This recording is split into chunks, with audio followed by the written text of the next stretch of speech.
Let's pull up this story here from the New York Times. Okay. Reporter arrested while covering news conference in Ohio. The reporter was arrested after officers said he was being too loud while the Ohio governor spoke about a train derailment in the state. All right, the first thing I'll say is, maybe. I don't know, don't show up and be a dick while someone's trying to warn the public about something that's going on. Not to necessarily trust these people. They say the reporter, Evan Lambert, had been waiting for the news conference in East Palestine. I guess people are saying it's called Palestine to start, but it was delayed until 5 p.m. The later time coincided with when he was scheduled to do a live shot for the show. So that's it. They arrested him because he was doing a live shot and he was being noisy. I mean, that's kind of ridiculous, right?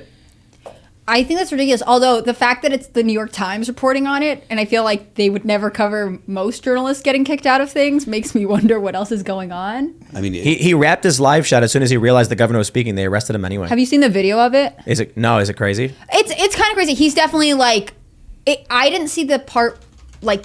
I saw it when he was getting confronted by cops, right? And they're telling him he has to go. There's like a National Guard guy in uniform who kind of shoves him, but they're already kind of having a heated exchange, and then they force him out onto the ground. He like drops to the floor. He doesn't want to move.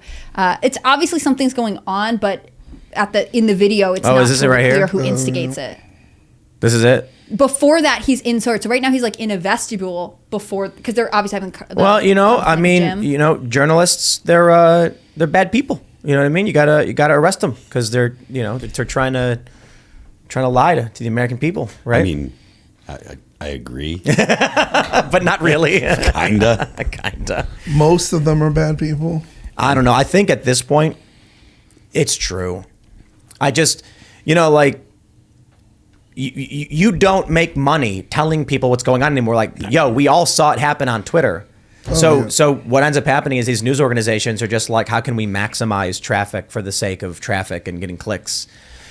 And then they just, I mean, look, I'm not saying this guy did, but I wouldn't be surprised if there were reporters who try to get arrested so that they can then, look at me, they're trying to shut down the press. Yeah, I imagine that does happen, but I think that probably happens more with people that are like on the ground reporters trying to like stir up problems at like protests and stuff like that.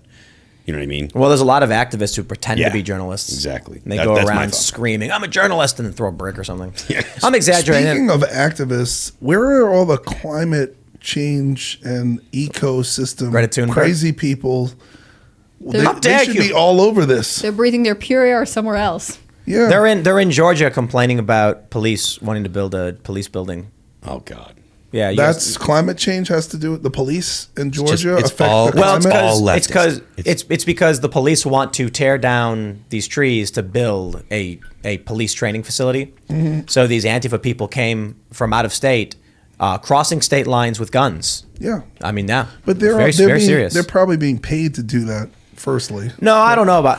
They can't leave their day job. I get you. Yeah. I really don't think they're getting paid to do it. Starbucks job's not covering their ammunition bills. But you don't need to pay cult members. Yeah. Cult members do it for free. You pay all you got to give them supplies. Yeah, you pay for their transportation or whatever. Make sure they can get to a place, and then you just make sure that the DA is sufficiently left leaning, so that way they don't prosecute people that are. Does that mean on the books?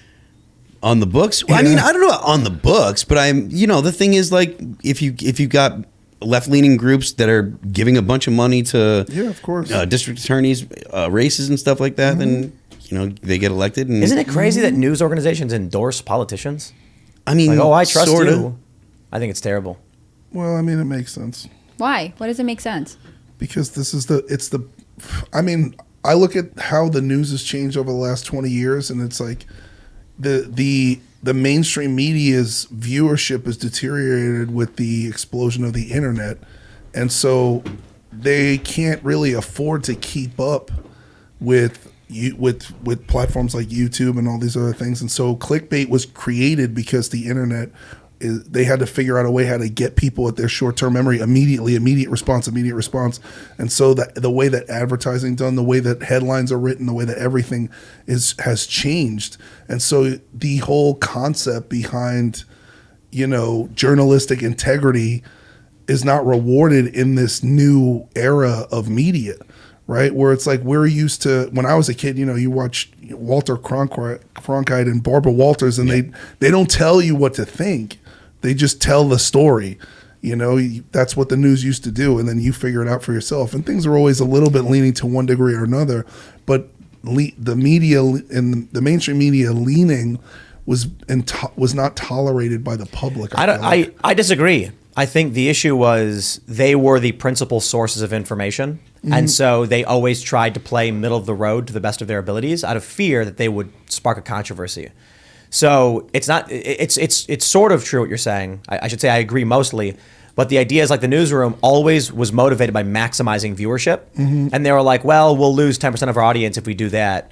Then when the internet arose and everyone got to choose their tribal hangout, they said, if we don't choose a tribe, then we get no one. And that makes people catered or made the outlets cater to the audience more, you think? Yeah. Well, do you think that now, after all this, that people are ready for middle-of-the-road media? I'd say maybe, but I don't know if middle of the road is the right way to view it. I think what's happening is, look, I think you get a staunchly conservative show, it will get substantially more views than a show like this. You give a staunchly leftist show, it'll get substantially more views than this, regardless of whether it's correct, researched, or otherwise. So, you take a look at the biggest political cultural streamer in the world, and it's ill-researched or not researched at all, but it's tribal, so say what needs to be said. Say what the audience wants to hear, you'll get way more traffic. Say what the audience doesn't want to hear, they get mad at you, they unsubscribe, they stop giving you money, and then your company falls apart. So you gotta make sure you're siding with the audience as it goes. I don't know though. Maybe it's unfair to say because I guess this show is the highest average live audience on YouTube for the time slot. There are other streams that get more viewers, but we consistently are the top live show at this time. So maybe there's something to be said about that. I will say though, you take a look at our total views, like a podcast of this show will get 400 to 500K on YouTube. We get like 100 or so on Apple and Spotify. Tucker Carlson gets around that in his 1 hour show slot in the key demo, but then he gets another couple million from the older crowd. So my question is, when that older crowd, let's just say, ages out, what happens to media? We may be relatively big, but we're a fraction of the size of Tucker, right? I think partially that there's going to be, as the baby boomers, age out, like you age out of life, there will be people that will be going into the age bracket where they're paying more attention to news and paying more attention to finances and things that you worry about when you're 50, 60, 70 years old. I think that's the kind of thing that there's a replacement by the younger generation, and that demographic is probably they won't be going to your average or your mainstream news, but they'll be looking to places like YouTube as they get more interested in topics that affect them. Because I think the young people don't really pay attention a lot. I think that it's a rare thing. So, and they don't have cable. I mean, fewer people have cable news. I mean, I don't remember the last time I paid for cable and had cable at the place where I live. I get my news off of the clips that a lot of media companies now realizing they need to put out if they're going to survive. I also think, to your point about newsrooms endorsing people, it's been going on for like a century, but it used to be the editorial team at the newspaper. So a small subsect of people who were known for writing their opinions came together and selected someone to endorse. It wasn't necessarily, although of course it's hard to separate, it wasn't necessarily the entire staff, right? It wasn't like everyone there got to say, oh, let's think about this. Who do we like for president? A select group of people got to do that, and it was representational of generally the paper's endorsement. And I think now we have an even more blurred perspective on what's news and reporting and what's editorial, right? Like what we do here is news, but a lot of it is editorial. I'm giving you my opinion on something. Well, this show is opinion. It's opinion, exactly. Yeah, but we give you some news and then our thoughts on it, but it's not like we come on the show and we literally just read facts and then leave.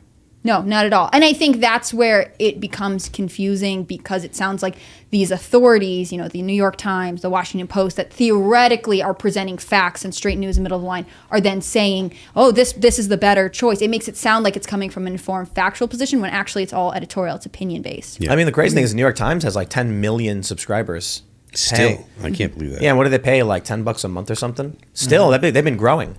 And that's the power of legacy and name recognition. People who look, you can't sell a product no one knows about.